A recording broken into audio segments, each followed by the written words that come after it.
আসসালামু আলাইকুম। আজকের ভিডিওটা দেখলে আপনি বুঝতে পারবেন সরকারি মেডিকেল কলেজের সুবিধা এবং অসুবিধা। আজকের ভিডিওটা খুবই গুরুত্বপূর্ণ, তাই কেউ মিস করবেন না। আজকের ভিডিওটা দেখেন। এখন আমি শহীদ সোহরাওয়ার্দী মেডিকেল কলেজে যাব, তাই এখন আমি বৈশাখী বাসে উঠবো। এই আপনি যে কোনো জায়গা থেকে যেতে পারবেন সোহরাওয়ার্দী মেডিকেল। এখন আমি বাড্ডা থেকে বৈশাখী বাসে সোহরাওয়ার্দী মেডিকেল কলেজে যাব। এখান থেকে ভাড়া মাত্র 30 টাকা।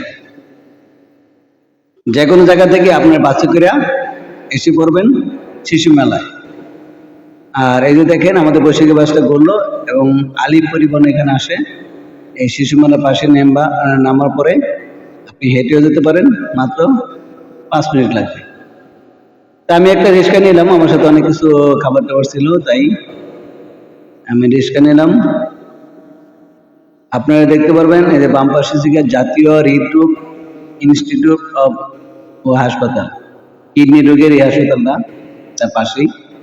আর এই যে বাম পাশে দেখতে পাচ্ছেন এখানে বিভিন্ন খাবারের আইটেম, এটা সারা রাতি খোলা থাকে।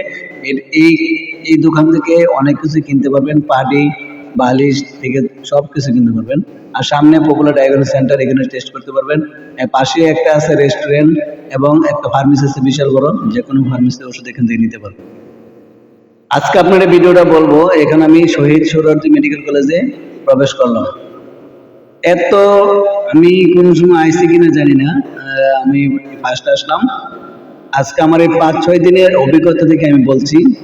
আমার ছেলে অনেক অসুস্থ ছিল, আল্লাহ রহমতে ওদের উসিলায় এখন সুস্থ। তাই ভিডিওটা আমি এখন করতেছি, যাদের উপকার আসবে 100% উপকার আসবে। এইখানে আমি 5-6 দিন এই পুরো হসপিটালে ঘুরতে পারিনি, কারণ এত বড় হসপিটাল, আশ্চর্য, অনেক সুন্দর, অনেক পরিবেশটা অনেক ভালো। আসলে মানুষ সরকারি মেডিকেলকে অনেক বদনাম বলে যে আসলে পরিবেশ ভালো না, যথেষ্ট পরিবেশ ভালো। এদের নিয়ম কানুন সবচেয়ে ভালো। এখানে আনসার বাহিনী দিয়ে সারাক্ষণ পর্যবেক্ষণ করা হয়, সেটা তাদের পরিবেশটা অনেক ভালো। আমি বলবো আপনারা যারা জরুরি ইমার্জেন্সি আছেন তারা ডান দিকে যাবেন, আর যারা নর্মালি আছেন তারা মেন রাস্তা দিয়ে ঢুকবেন এই হসপিটালে।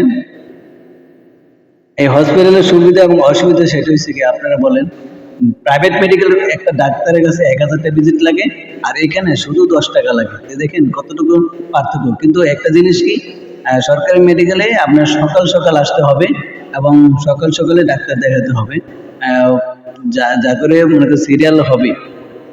আসলে কিছু পেতে হলে কিছু দিতে হয়। আপনি যদি 1000 টাকা ডাক্তারের ভিজিটটা যদি আপনি 10 টাকাতে পান, তাহলে তো সবাই একসাথে পেয়েও পাবে। সিরিয়াল যেতে হবে, ডাক্তারের কাছে, টেস্টের কাছে, সবার কাছে সিরিয়াল যেতে হবে। আমার কথা হলো এই ভিডিওটাতে যাতে উপকার হয়, সেই জন্য আমি বলি যারা এই মেডিকেলে আসবেন একা আসবেন না, আপনি পরিবারে 2-1 জন নিয়ে আসবেন, কারণ এখানে একা সম্ভব না।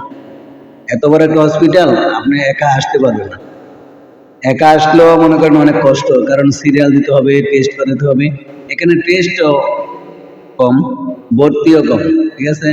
আমার কাছে আমি না গেলে বুঝতাম না যে এই হসপিটালটা এত ভালো। আসলে সরকারি এখানে যারা পরিচালনা করে অনেক দায়িত্বশীল, বলার বাইরে।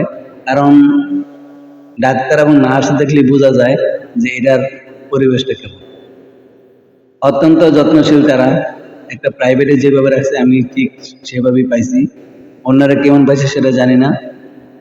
আমার জানা মতে এটা যথেষ্ট ভালো। বিশেষ করে এত বড় হসপিটাল আমি পুরোটা ঘুরতে পারিনি, কারণ এটা কোথা থেকে কোথায় যাব এই 3-4 দিন আমি বুঝতে পারিনি। মাশাআল্লাহ, অনেক একটা বড় হসপিটাল। বিশেষ করে এই যে যারা নিচে এই যে খাবারের ক্যান্টিন আছে, হোটেল, এখানে খেতে পারবেন বাম পাশে। দেখেন কত বড় একটা হসপিটাল। আমি এখানে ছিলাম, আমার ছেলে যখন ছিল তখন তার ভিডিও করতে পারি না, মন মানসিক খারাপ ছিল, তাই আমি এখন ভিডিওটা রেখে দিয়েছিলাম। তাই আজকে আমি ভিডিও দিতেছি যারা এখানে ভর্তি হবেন, যারা ভর্তি হবেন তাদের এখানে যদি আজকে কিছু বলি আমার অভিজ্ঞতা থেকে, তাহলে আপনার 100% কাজে লাগবে। সেটা হলো, আপনি যেখানে ভর্তি করাবেন, ঠিক আছে, আপনি এদের দায়িত্ব হিসেবে মনে করেন আপনার রোগীকে সুস্থ করে তোলা 100%। ইনশাল্লাহ আমার ছেলেকে তারা 3 থেকে 4 দিন সময় লাগছে পরিপূর্ণ সুস্থ হইতে। এরা কখনো, আমি যখন আমার ছেলেকে রিলিজ নেব তখন আমাকে বলে যে আপনি কি ইচ্ছে করে যাচ্ছেন না আপনাকে কেউ পাঠাচ্ছে? না, আমরা ইচ্ছে করে যাচ্ছি। আসলে তাদের নিয়ম কানুন আমার কাছে অনেক ভালো লাগে। যথেষ্ট পরিমাণ দায়িত্বশীল। ডাক্তার আসে, নার্স সবসময় থাকে। একদম প্রাইভেট ফিল এই হসপিটালে। এই যে বিশেষ করে যারা আত্মীয়-স্বজন আসে তারা কিন্তু ভিতরে থাকতে পারে না। ভিতরে শুধু মহিলা থাকে বাচ্চার সাথে। যারা শিশু ইউনিটে আছে তারা। আর যারা মনে করেন আত্মীয়-স্বজন বাসায় থাকে, তাদের বাসা অনেক দূরে, তারা এই যে ফ্লোরে ঘুমাইতে পারে। ফ্লোরটা অনেক পরিষ্কার করেন প্রতিদিনই। কিন্তু এখানে সুবিধা অসুবিধা কি? আপনি যদি মোবাইল নিয়ে, এখানে লেখাই আছে নিজের মোবাইল-টোবাইল মালামাল নিজ দায়িত্বে রাখবেন। কারণ এখানে সবাই ঘুমায়ে পড়ে। কারণ এখানে ঘুমানোর কারণ হচ্ছে মানুষ অনেক ক্লান্ত থাকে। সারাদিন দৌড়াদৌড়ি করে রাত্রে একটু শুয়ে ঘুমায়ে পড়ে। একটা জিনিস কি, এখানে যে চোরের পিঠ নেই, ইপিটে পিটায় সেটা আমি দেখছি। এখানে আনসার বাহিনীটা খুব কড়াকড়ি। তাই যদি এই ভিডিওটা চোর দেখাতে হয়, চোরে, তাহলে ভাই এখানে চুরি করতে যায় না। কারণ আপনি আন্টি থাকবে, খালি মাংস থাকবে না।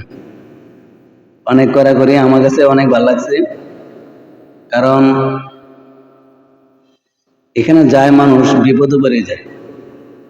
কারণ বিপদ হইছে সবারই, সন্তান আত্মীয় স্বজন নিয়ে যায়, কেউ যেন বেড়াইতে যায় না, ঠিক আছে? এই হসপিটালের খাবারের মানও ভালো, যথেষ্ট পরিমাণের তাদের সেবা। কি আর বলবো, আমি সরকারি মেডিকেল গেছি, ঢাকা মেডিকেলে, কিন্তু এখানকার আমার বেশি ভালো লাগছে এই পরিবেশটা। সিরিয়ালে যাই হোক, আপনি যদি এখানে ওষুধের সিরিয়াল দিতে যান, পাশে যদি কাউকে বলেন যে ভাই আমি আসতেছি, রোগী তুই আসতে, আমার কেউ নাই, তখন কিন্তু তারা এই সিরিয়ালে রাখে। এখানে মানুষগুলো ভালো। আপনি সিরিয়ালে সমস্যা পড়ছেন, আপনি সিরিয়ালটা ঠিকই রাখে। এই যে বড় সিরিয়াল, এটা বেশিক্ষণ লাগে না, অল্পতে শেষ হয়ে যায়। কিন্তু সিরিয়ালটা হচ্ছে, মনে করেন সিরিয়াল না ধরলে আপনাকে দিবে কেন? অনেক লোক হয়। কিন্তু আবারও বলি, আপনার টেস্ট করালে সকাল সকাল করতে হবে। আর আপনি যে সময় 10টা-11টার পরে করেন তখন ঝামেলা হয়, কারণ তাদের সেফটি ভাগ করা যায়। আর এখানে সবচেয়ে বেশি আমার কাছে ভালো লাগছে এই পানিটা। এই ফিল্টারের পানিটা নেওয়াতে অনেকের উপকার হয়েছে। আমি 5 লিটার একটা বোতল কিনছি 90 টাকা দিয়া। তারপর থেকে 5 লিটারের বোতল আমি নিছি মাত্র 10 টাকা দিয়ে। তাহলে এই যে একটা সুবিধা, এখানে পানিটাই সবচেয়ে মেন। মানুষ কিছু খাক আর না খাক, পানিটা খাইতে হয়। আর শেষমেশ একটা কথা বলি, এখান থেকে কেনাকাটা করতে হলে মেন রাস্তায় আসবেন, আপনি এভরিথিং সবকিছু পাইবেন। এখানে হোটেল আছে, মানে সবকিছু, বালিশ, চাদর বা বিভিন্ন বালতি সবই কিছু পাইবেন। ভিডিওটা যদি ভালো লাগে তাহলে কষ্ট করে একটা লাইক দিবেন। আর ঘটনা হচ্ছে এখানে জানাশোনা গেলে সবচেয়ে ভালো। আমি যে ভিডিওটা দিছি ভালো লাগলে একটা লাইক দিন। সালাম।